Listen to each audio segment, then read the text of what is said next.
ఢిల్లీకి బయలుదేరాం. అక్కడ చాలా స్పష్టంగా రాహుల్ గాంధీ గారికి ఒక 15 నిమిషాల పాటు మాకు మాట్లాడే అవకాశం రాహుల్ గాంధీ ఇచ్చారు. వారికి చాలా ప్రత్యేకంగా ధన్యవాదాలు. ఎందుకంటే బంజారా సామాజికం పట్ల వారికి ప్రత్యేక ఆకర్షణ ఉంది. బంజారా సామాజిక వర్గం పట్ల వారికి ప్రత్యేక గౌరవం ఉంది. అలాగే కేసీ వేణుగోపాల్కి, తర్వాత మల్లికార్జున ఖర్గే గారికి, దీపాదాస్ మున్షి గారికి, డికే శివకుమార్ గారికి, మీనాక్షి నటరాజన్ గారికి, పవన్ కెరగల్, ఏఐసిసిలో ఉన్న పెద్ద నాయకులు అందరి దృష్టికి మా బంజారా సామాజిక వర్గానికి తెలంగాణ రాష్ట్రంలో 10 సంవత్సరాల తర్వాత కాంగ్రెస్ పార్టీ అధికారంలో తెచ్చింది. బంజారా సామాజిక వర్గం 40 స్థానాలను పైగా గెలిపించడంలో మేము పాత్ర పోషించాం. మా ఓట్లింది, మాకు వాట ఇంత వస్తుందని చెప్పేసి వాళ్ళకి చాలా వివరంగా తెలియజేశాం. సో దాన్ని ఉద్దేశించి అక్కడ చాలా స్పష్టంగా వాళ్ళు న్యాయం చేస్తామన్నారు. బంజారా సమాజానికి ఎక్కడ కూడా మేము మిస్గైడ్ చేయము, మేము అన్యాయం చేయబోమని చెప్పేసి వారికి చాలా స్పష్టంగా. అదే ధైర్యంతో వారు చెప్పినటువంటి మాటలను గుర్తు తెచ్చుకొని ఈరోజు ఇక్కడ ప్రెస్ కాన్ఫరెన్స్ పెట్టి ఈరోజు మీడియా సమావేశం ద్వారా తెలియపరచమనే ఉద్దేశంతో ఈరోజు రౌండ్ ప్రెస్ మీట్. రేపు 3వ తారీఖు ఏదైతే మంత్రివర్గ విస్తరణ ప్రకటిస్తారని చెప్పేసి ఒకవైపు మీడియాలో కథనం చూస్తున్నాం. మాకు తప్పకుండా 3వ తారీఖు తప్పకుండా మాకు ఆశ ఉంది, మాకు ధైర్యం ఉంది. అక్కడ రాహుల్ గాంధీ గారి మాటల మీద మాకు గౌరవం ఉంది, కేసీ వేణుగోపాల్ గారి మాటల మీద మాకు గౌరవం ఉంది, మల్లికార్జున్ గారి మాటల మీద మాకు గౌరవం ఉంది. బంజారా సామాజిక వర్గానికి ఈరోజు బంజారా సామాజిక వర్గం లేకపోతే రేవంత్ రెడ్డి గారు ముఖ్యమంత్రి అయ్యేవారు కాదు. ఈరోజు ఉత్తమ్ కుమార్ రెడ్డి మంత్రి అయ్యేవారు కాదు, పొంగులేటి శ్రీనివాస్ రెడ్డి గారు, బట్టి విక్రమార్క కాదు, పొన్నం ప్రభాకర్ కాదు, తర్వాత సీతక్క కాదు, కొండా సూర్యక్క కాదు, జుపల్లి కృష్ణారావు కాదు. ఇప్పుడు అయ్యే దాంట్లో కూడా వీలు లేకుండా మనం మంత్రిగా కాలేకపోయాం. అందుకు వాళ్ళకి న్యాయం చేయాలని చెప్పేసి వారు చాలా ధైర్యంగా చెప్పారు. అదే మాటలను మేము ఈరోజు మీడియా సమావేశం. ఒకవైపు మరో ఆలోచన కూడా గిరిజన సంఘాలు ఎప్పటికీ సిద్ధంగా ఉంటాయి. ఈరోజు 3 నెలల నుంచి గిరిజనులకు మంత్రి పదవి, బంజారాలకు మంత్రి పదవి ఇవ్వాలని మేము పదే మేము అడుగుతా ఉన్నాం. ఒకవేళ మాకు విస్మరిస్తే, రేపు 3వ తారీఖు విస్మరిస్తే భవిష్యత్తు కార్యాచరణ చాలా తీవ్రంగా ఉంటుందని కూడా హెచ్చరిస్తా ఉన్నా. ఎందుకంటే ఈరోజు బంజారాలు రేపు 3500 గ్రామ పంచాయతీలో రేపు ఎలక్షన్లు ఉన్నాయి. దాన్ని దృష్టిలో పెట్టుకొని, రేపు కార్పొరేషన్లు దృష్టిలో పెట్టుకొని, ఎంపీటీసీ జెడ్పీటీసీలో దృష్టిలో పెట్టుకొని రేపు మళ్ళోసారి అధికారంలో రావడానికి దాన్ని కూడా దృష్టిలో పెట్టుకొని ఈరోజు ఒకవైపు మాకు ఇందిరాగాంధీ గారి ఆశీర్వాదాలు మా ముందు ఉన్నాయి, రాజీవ్ గాంధీ గారి ఆశీర్వాదాలు ఉన్నాయి, సోనియా గాంధీ గారి ఆశీర్వాదాలు, వీరందరి ఆశీర్వాదం ఉన్నప్పుడు రాహుల్ గాంధీ గారి మాటల మీద మాకు గౌరవం ఉంది. అందుకే మాకు వస్తుందని నమ్మకం అయితే ఉంది. అయితే రేవంత్ రెడ్డి గారు సందర్భంలో మాట్లాడడం కూడా బంజారాల మద్దతుతోనే ప్రభుత్వం ఏర్పడిందని, ఎందుకు బంజారాలకు చోటు కల్పించడంలో కొంతవరకు విఫలమవుతున్నారు అంటే అదే అంటున్నారు కదా, వాళ్ళు ఒకటైతే క్రియేట్ చేశారు. మాకు తెలిసిన దాని బంజారాలలో లీడర్లు లేరు. నా పేరు అశోక్ రాథోడ్, మా తమ్ముని పేరు మహేందర్ నాయక్, మా బ్రదర్ పేరు రాజు నాయక్. నాయక్ అంటేనే లీడర్. మేము చాలా గొప్పగా అడ్మినిస్ట్రేషన్ నడపగలుగుతాం.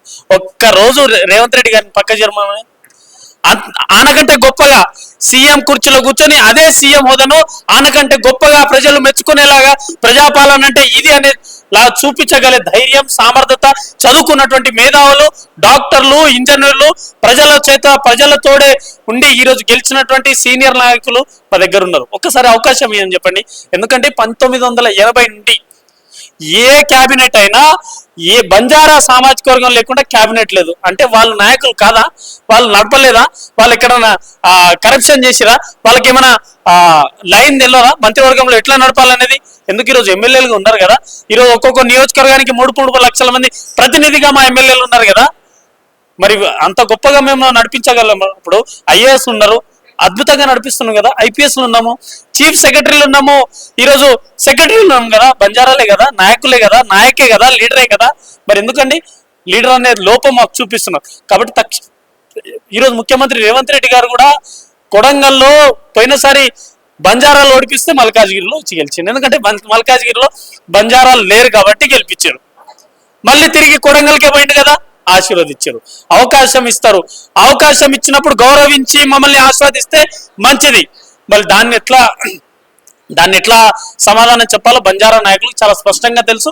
గిరిజన సంఘాలు చాలా తీవ్రమైనటువంటి కార్యాచరణ కూడా రూపొందిస్తుంది. దానికి కాంగ్రెస్ పార్టీ సిద్ధం అవ్వండి.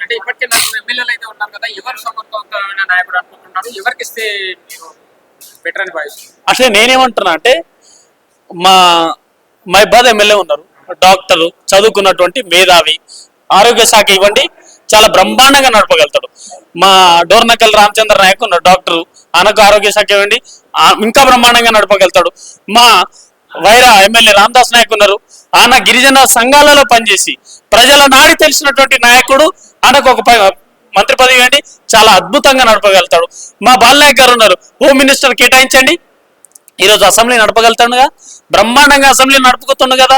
అదే బాలనాయక్ గారికి హోంమంత్రి ఇవ్వండి, అంతకంటే బ్రహ్మాండంగా నడిపిస్తాడండి. ఎవరికి ఏదని ఇవ్వండి, లేకపోతే ఎమ్మెల్సీకి ఇవ్వండి, లేకపోతే రేపు వచ్చే ఎమ్మెల్సీలు ఇంకా ఖాళీ ఉన్నాయి కదా, ఇప్పుడు మంత్రివర్గంలో ఇచ్చి ఎల్లుండి ఎమ్మెల్సీ ఇచ్చినా మాకు సంతోషం. అంటే ఎస్టీ సామాజిక వర్గం నుంచి మహిళా సీతక్క కూడా ఉంది కదా, మరి మంత్రివర్గంలో ఎట్లా చూడొచ్చు?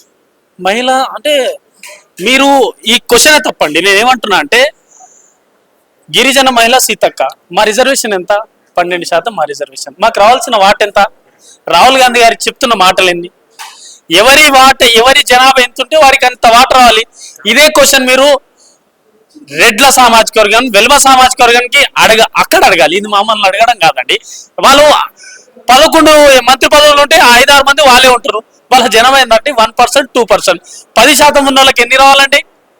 ఎమ్మెల్యేలో నష్టమైనాం, ఎంపీలో నష్టమైనాం, కార్పొరేషన్లో నష్టమైనాం, ఎమ్మెల్సీ నష్టమైనాం, రాజ్యసభ నష్టమైనాం.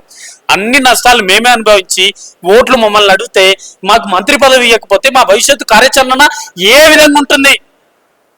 అంతే తీవ్రతతో ఉంటుందని చెప్పేసి నేను అంటున్నా. అంటే డిప్యూటీ స్పీకర్ అని కూడా వినిపిస్తుంది, దాని పట్ల సంతృప్తిగా ఉంటారని అనుకోవచ్చా?